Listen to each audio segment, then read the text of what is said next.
مولاي صل وسلم دائما ابدا على حبيبك خير الخلق كلهم مولاي صل وسلم دائما ابدا على حبيبك خير الخلق كلهم. Assalamualaikum warahmatullahi wabarakatuh.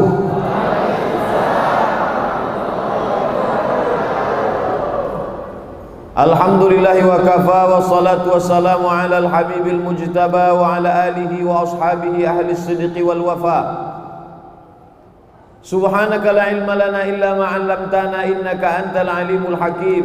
Rabbi shrah li sadri wa yassir li amri wahlul 'uqdatam min lisani yafqahu qawli. Yang sama-sama kita hormati Bapak Wakil Gubernur Sumatera Utara, Bapak Dr. Andus Haji Musa Rajeksah M.Hum. Kemudian hadir bersama kita Tuan Guru Wakil Sekjen Majelis Ulama Indonesia Pusat Kiai Haji Tengku Zulkarnain. Hadir pula bersama kita guru kita Al-Mukarram Ustadz Zulfikar Hajar. Para asatis tak dapat saya sebut satu persatu.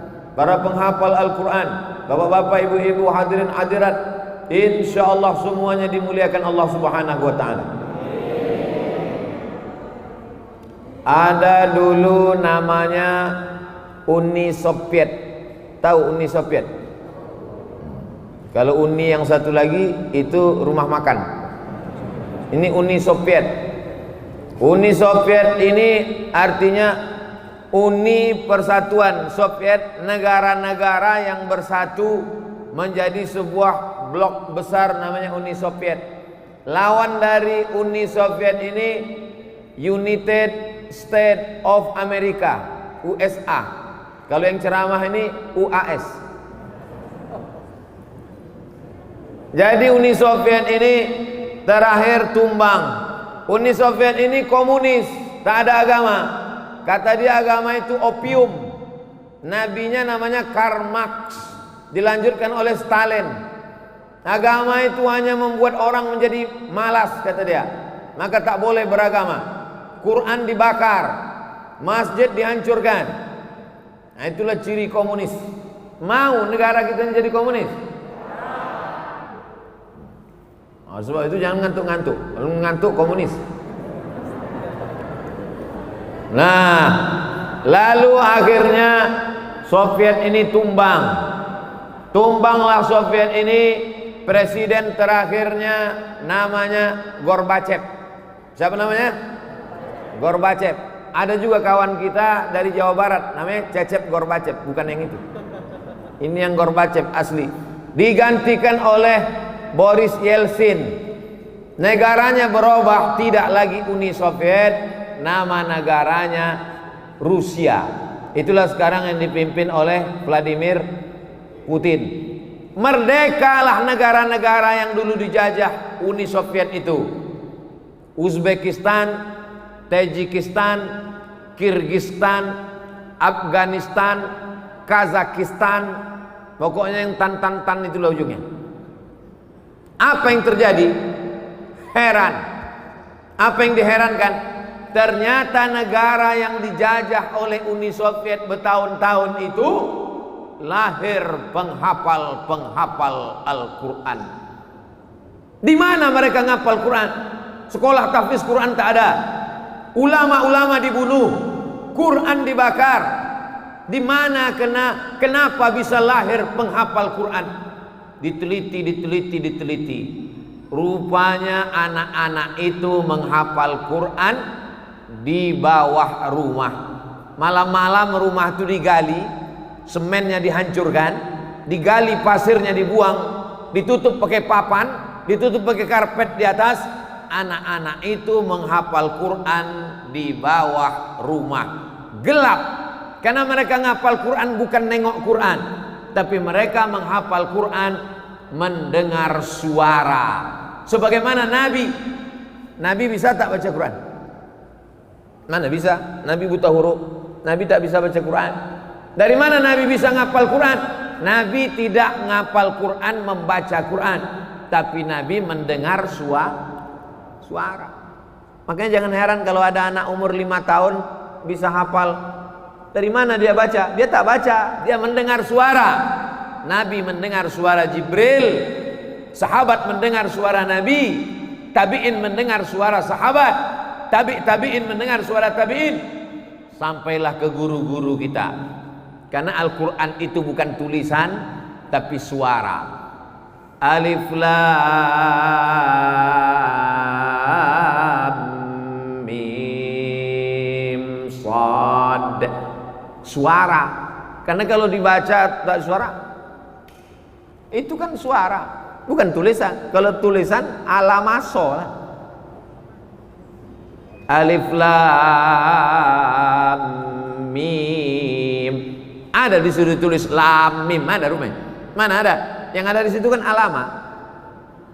Alif Lam Mim. Makanya orang kalau tidak berguru, tak mendengar suara, pasti salah membaca Al-Quran. Kiai Haji Tengku Zulkarnain belajar Quran mana? Kepada Syekh Azra'i Abdul Rauf. Syekh Azra'i Abdul Rauf itu 4 kali jadi dewan juri musabaqah tilawatil Quran internasional di Makkah Al-Mukarramah. Bukan jadi peserta, jadi dewan juri. Tapi setelah zaman berganti, musim berubah, tak tergantikan. Belum ada lagi qori-qori Sumatera Utara sebagai juara, banyak, tapi menjadi juri belum ada. Mudah-mudahan dari Al-Musannif ini lahir generasi-generasi yang putus. Kalau gubernur, bupati, presiden banyak penggantinya. Belum mati aja udah siap penggantinya. Tapi kalau ulama, meninggal Tuan Syekh Azra'i Abdul Rauf tahun 1993. Sekarang sudah 2020, 27 tahun yang lalu, belum tergantikan sampai sekarang. Siap menjadi penggantinya? Dari bunyinya, mungkin karena belum makan siang. Masya Allah, tabarakallah. Ternyata orang menghafal Quran itu di dalam kamar, ditutup pakai karpet, gelap, hanya mendengar suara. Al-yawma nakhtimu ala afwahihim wa tukallimuna aydihim wa tashhadu arjuluhum bima kanu yaksibun. Didengar oleh murid, akhirnya tiap hari diulang, hafal dia. Ketika tumbang komunis, merdeka negara, penghafal Quran muncul. Janji Allah Subhanahu wa taala, inna nahnu nazzalna dzikra wa inna lahu lahafizun. Ayat yang paling banyak taukidnya dalam Al-Quran, satu ayat pendek 5. Inna nahnu nazzalna wa inna lahafizun. 5 taukid dalam satu ayat. Mengapa Allah sebut dia kami di situ? Allah itu banyak apa satu? Satu. Qul huwallahu Allahu Somad, itu nama Allah. Qul huwallahu ahad. Allah itu satu, esa tunggal tak berbilang. Tapi dalam masalah Quran, Allah katakan kami. Bukan Allah itu banyak, dia satu. Allah berkata kami. Apa maksud Allah? Aku dan anak-anak ini akan menjaga Al-Quran sampai hari kiamat. Aku, kata Allah, dan orang yang mendirikan sekolah rumah tahfiz Quran. Disandingkan Allah, dia dengan orang-orang yang peduli pada Al-Quran. Abdul Somad masuk? Masuklah. Masa udah 3 tanda tangan tak masuk juga? Kalau Ustadz Tengku Zulkarnain pasti. Kenapa? Karena dia wasekjen, bukan MUI provinsi, bukan kabupaten, pusat. Tuan guru banyak santrinya Abdul Somad. Maka untuk menaikkan Abdul Somad ini disuruh dia tanda tangan. Nanti kalau mau masuk, malaikat bertanya, pernah kau jadi pejabat MUI? Tak pernah. Ada pesantren kau punya santri? Tak ada. Kalau gitu cemana kau masuk surga? Ada tanda tanganku, bilang.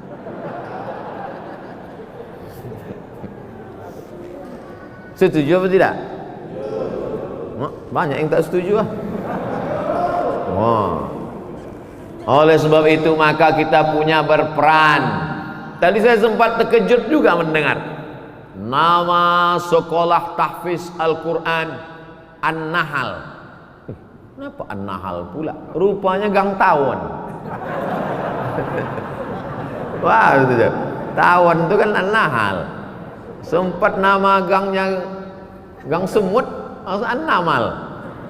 Apalah arti sebuah nama? What is in a name? Tapi dalam Islam nama adalah doa. Kenapa tawon? Karena kata Nabi masalul mu'minin kamasalin nahli. Orang beriman itu macam tawon. Orang beriman itu macam tawon. Kenapa tak dibilang orang beriman macam lembu?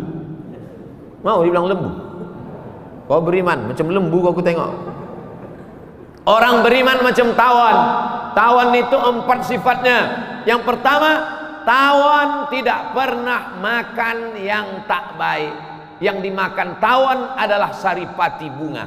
Ada pernah kalian nonton TV tawon ditangkap KPK? Ada? Ada pernah tertangkap tawon sama Badan Narkotika Nasional? Tawon ditangkap di diskotik karena nyabu? Ada? Tak ada. Tawon itu makanannya hanya yang baik-baik saja. Maka kalau anak kita mau menjadi penghafal Quran, kasih dia makan yang baik. Siap-siapkan mental. Ini ceramah saya ini agak lama ini, sampai azan zuhur. Jam 12 lewat lah.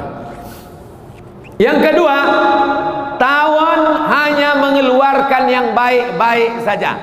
Tawon mengeluarkan madu. Semua suka madu kecuali ibu-ibu.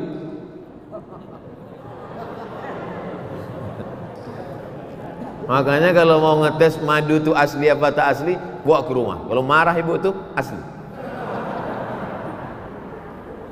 Tawon hanya mengeluarkan madu, yang lain mengeluarkan kotoran.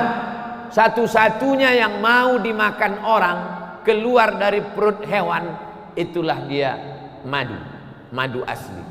Yang ketiga, tawon tidak pernah hinggap di ranting sampai patah, sampai terbelah. Tak ada. Tawon hanya membuat rumah di batang kayu tualang, lebih besar daripada tiang Masjid Al-Musannif. Disitulah tawon membuat sarang. Pernah kalian tengok tawon hinggap sampai patah ranting? Ada? Tak ada, kecuali tawonnya sebesar gajah, lalu dia patah. Yang keempat, tawon tidak pernah mengganggu orang. Tapi kalau kau ganggu, sampai ke Sungai Deli kau dikejarnya. Jangankan di Pondok Gelugur, jangankan di Gelugur bypass, sampai masuk kau ke Sungai Deli, dikejarnya, ditunggunya kau mengambil nafas. Begitu kau muncul, kepang kepala.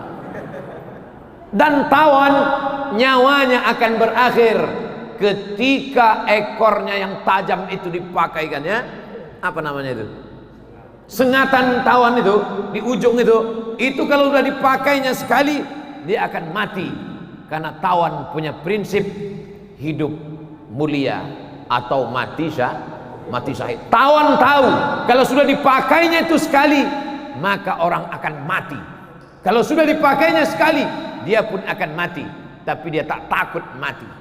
Gimana? Siap jadi tawon? Tak ada yang takut.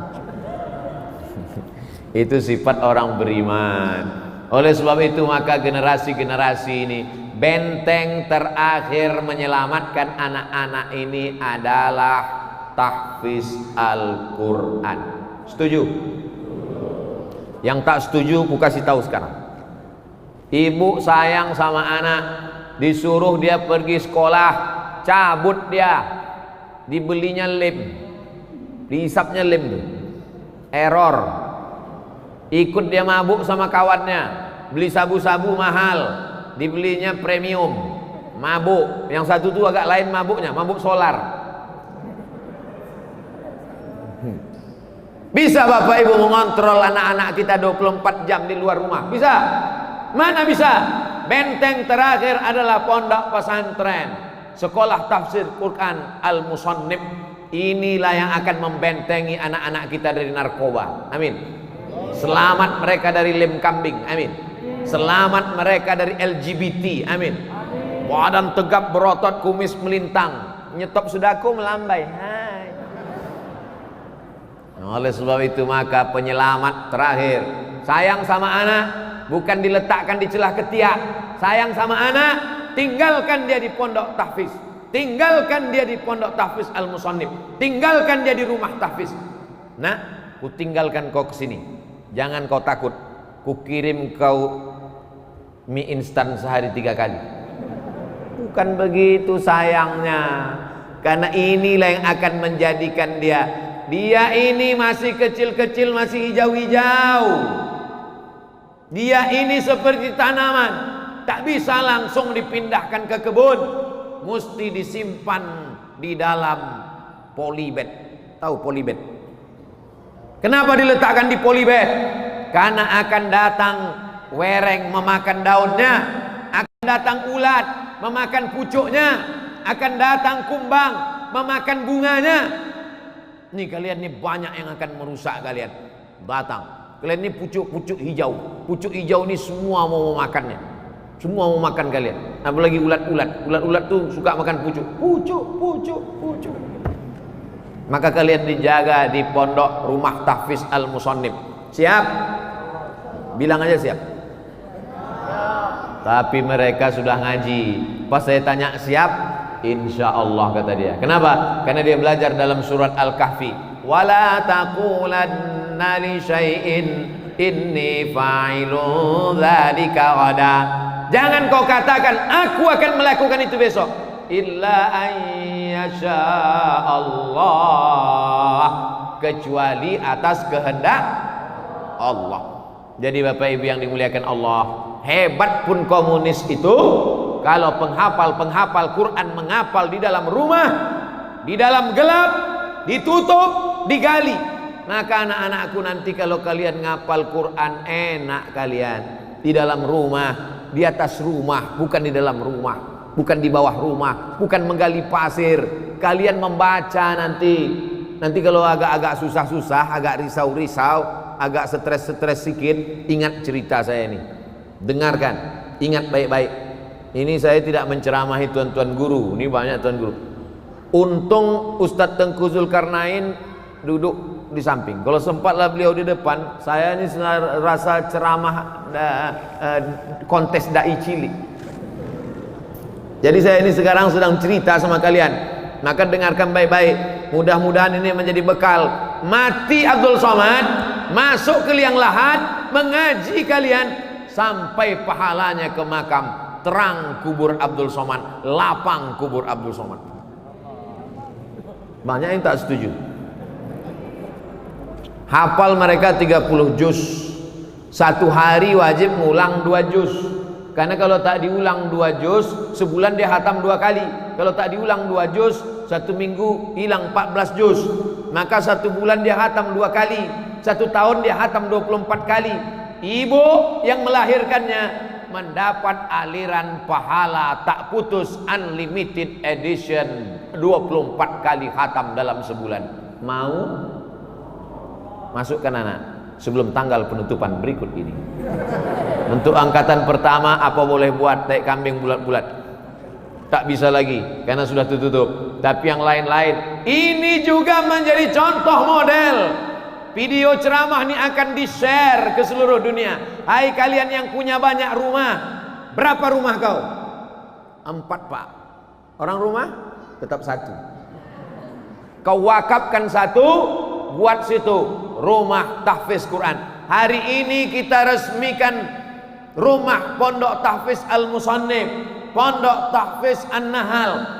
Kita bermimpi di masa akan datang 2020, 2030 akan terwujud rumah tahfiz Al-Musannif 1, Al-Musannif 2, Al-Musannif 3, Al-Musannif 4 sampai Al-Musannif 1000 dari Sabang sampai Papua insyaallah. Siapa yang buat Pak Ustaz? Kalian lah. Tamat kalian. Habis itu nanti masuk SMP, SMA, kuliah, S1, S2, S3, S-Cendol, S-Teler, Profesor, Doktor. Habis itu berhasil kalian. Cita-cita pertama sebelum mati, buat rumah tahfiz, buat rumah tahfiz, buat rumah tahfiz, buat rumah tahfiz. Menggurita dia, semakin banyak dia, maka selamatlah Medan, selamatlah Sumatera Utara. Sumatera Utara akan tetap menjadi baldatun thayyibatun wa rabbun ghafur. Tapi kalau tidak, kau dari mana, kata orang? Dari Medan. Hah? Medan, masuklah engkau dalam api neraka, kata dia. Dia. Tapi ketika dia tahu dari mana? Medan. Oh, yang ada sekolah tahfiz Al-Musannif itu ya. Oh, yang ada pondok tahfiz An-Nahal itu ya. Oh, yang anaknya berprestasi menang juara 1 di Makkah itu ya. Dari mana kau? Dari Medan. Bangga kita. Bangga apa tak bangga? Bangga. Bapak ibu yang punya duit banyak, rumah megah mewah, kalau mati meninggal dunia, rumahnya dibawa mati apa tinggal? Tinggal, diambil sama ahli waris. Tapi ada rumah yang tetap kekal abadi. Ya salli wa sallim daiman abada ala habibika khairil khalqi kullihim.